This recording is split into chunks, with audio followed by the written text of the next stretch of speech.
Hey everybody, today we're going to be talking about tatami mats. We'll go over a little bit of the history and the quality and the differences between different brands and different styles.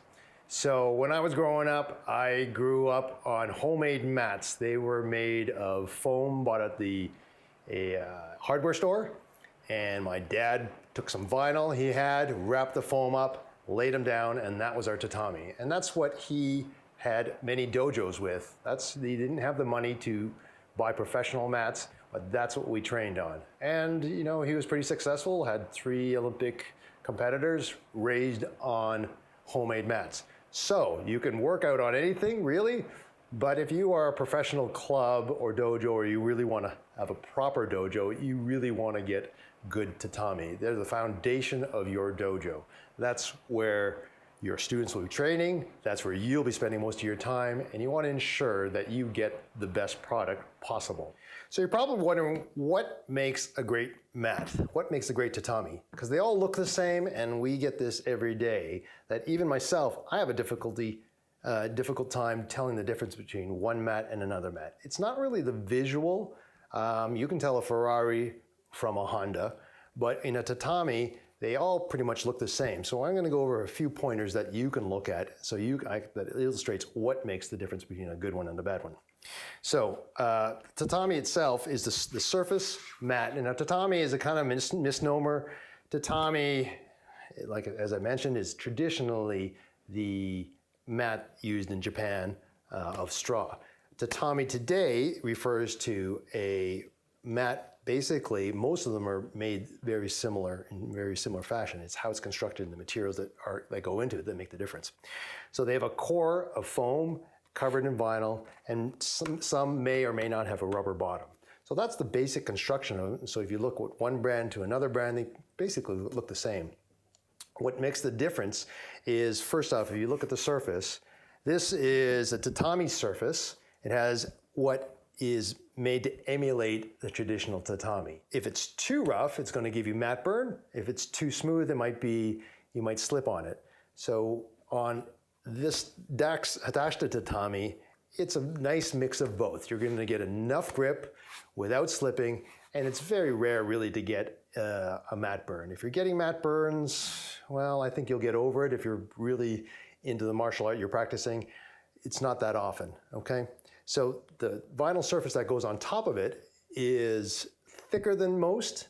So if you buy an inexpensive brand, they'll use thinner vinyl, and the quality of the vinyl will break down on a thinner, on a less expensive brand. So that's the first point. The vinyl itself is very important. It's, in the Dax Tatami mat, it's very durable. So the mats that we sell, we've sold these for over 20 years, and they're still in use. I know local clubs that are still using them 20 years later, and they look great, and they're still performing very well. So that's the first thing, the surface. Inside, you'll see the foam. This is a compound recycled material bonded together, and it's attached to the vinyl. Now, the foam is important because we use recycled foam. But what else is important is that the bonding process between the foam and the vinyl is crucial. What happens on the inferior brands is that the bonding process is not good. It essentially starts lifting away. And once that starts happening, you can't do anything with the tatami. The vinyl lifts away from the foam, and you end up with these bubbles. That's horrible. That you can try to inject them with epoxy or try to fix them, but really at the end of the day, there's not much you can do with it. You'll just end up with bubbles all over your mats.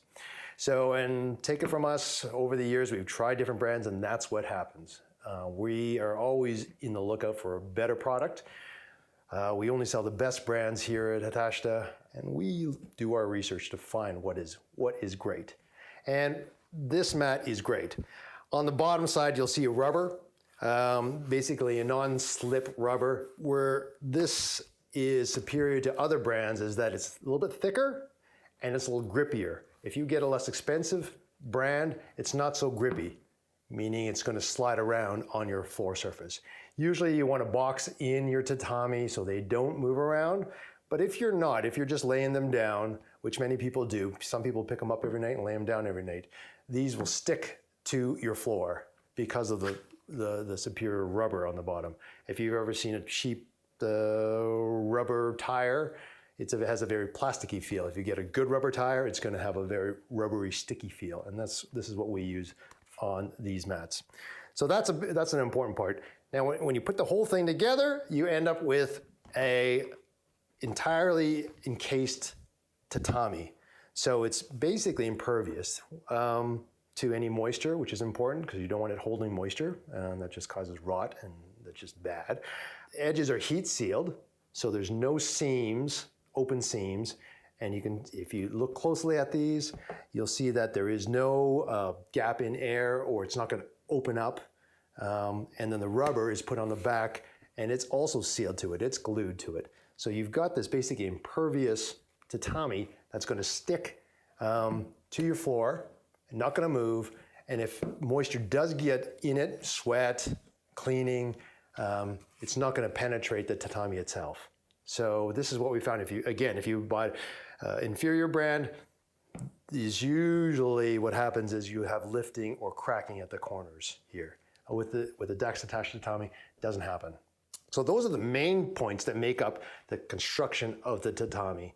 And as I mentioned, that they all look the same, but they all perform differently. So we've sold this mat to, we were the supplier for the Pan Am Games in Toronto.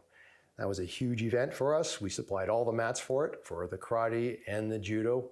And they're very stringent processes to assess the mats. These are IJF approved, so they're good for the International Judo Federation quality.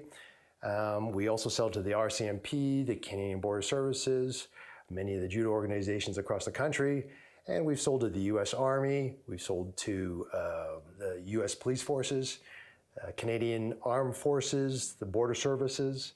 So and I mentioned those because they have very stringent policies and procedures to assess the mats, and the Dax Hatashita Tatami has always come out on top. Okay, let's go over the different options for the mats. Generally, the mats come in 1 meter by 2 meter, which is 3'3" by 6'6". So you would take your area, measure it out to the nearest meter, and you can figure out how many tatami you need. It's pretty easy. We do offer 1 by 1 meter, which is 3'3" by 3'3". But if you're building an entire area by 1 meter pieces, it tends to be more it is more seams, and it looks a little bit busier. So most people opt for the 1 meter by 2 meter. It's really the best option. You're lessening your seams, and it has a cleaner look. Now, as far as color goes, there's many different colors. Standard, blue, black, gray, red, green, yellow are pretty much the standard colors. Now, you can get other colors by special order. We have a lot of tatami, literally thousands in stock. So if we don't have what you're looking for, we can order it for you, and we can do a customer order. It takes a little bit longer, but typically we can ship out the next day for their standard colors. So after color, there's also texture. So although tatami, by its nature, is a tatami surface, and by tradition, it's made of straw. Newer mats, a new model is the smooth surface. Now, the smooth surface isn't really like slick smooth as in a wrestling mat. It still has a little bit of grip. So people sometimes refer to this as an MMA mat. BJJ guys who do groundwork, just groundwork, tend towards a smoother mat. But if you're doing multi-purpose, if you're doing judo, karate, taekwondo, BJJ, MMA, whatever, the tatami surface mat is usually the mat of choice. So you've got two textures to pick from. And also we have in the past made different densities, and you'll see sometimes that they have a different density tatami. Ours is 240, which denotes 240 kilograms per square meter for cubic meter of foam. So for example, the RCMP trains on a very hard and thick tatami we supply them. It's at 300 kilograms per cubic meter. Now, the purpose of that is they're simulating combat on the streets. So they wanted a very firm surface, something that's going to give them some impact protection, but they want to get as firm as possible to emulate being on the street or on the sidewalks. So that's their specific need. But most in our experience, what we're selling right now is the 240 is the best option for most. It's good for standing. So if you're a karate club and you just do standing sparring, it gives enough speed and rigidity for your application. If you're doing judo, where you're doing a lot of impact, it's still giving you a good fast surface, but allowing absorption when you're throwing your opponent.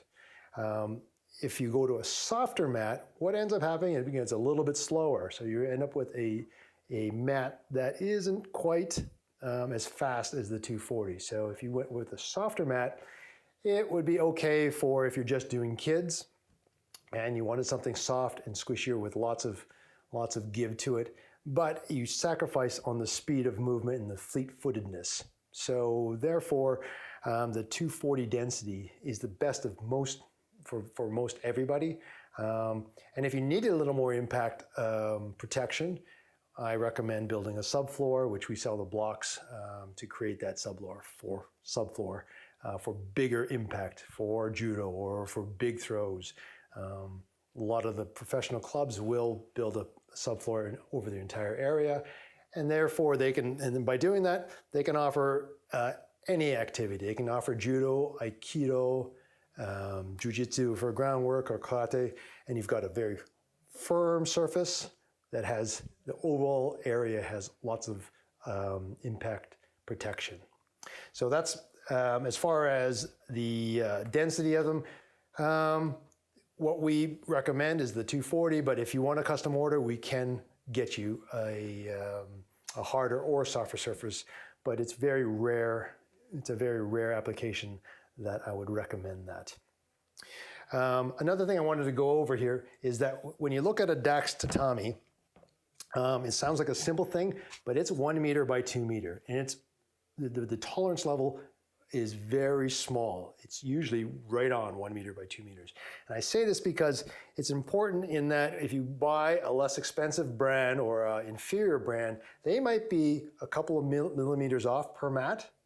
And if it's a half a centimeter off, say, on the length, by the time you reach to the end of the mat, and each one is half a centimeter off, cumulatively at the end of the mat, your mat area, you'll have big gaps in your mat. With the Dax Tatami, the tolerance level is very small, and you'll end up with an area with very tight fitting layout without big cracks. And it's an important thing, especially if you're spanning 5-10 tatami. It makes a difference that by the end you don't want big gaps in between your mats. It's an important thing, but it's an important distinction to make when you're buying a quality mat. It's a bit of an issue when you've spent all this money and you've got a beautiful dojo and you've got big cracks in your mat. Nobody wants that. So those are basically the variables that you have to look at when choosing the mat. If you have any questions, please feel free to give us a call, go to our website, email us, whatever you like. We have a wealth of information here. We've seen it all. Many of our staff members do BJJ, judo, karate, Muay Thai. Everybody on our staff they're not all experts, but they all have lots of experience in the martial arts, and we're here to help you make the decision. There's a lot of things to consider, and it's a big investment, but we are confident that investing in the Hatashita Dax Tatami is really the way to go. You're going to get the best return for your dollar. And at the end of the day, that's what it's all about: performance and return on your dollar.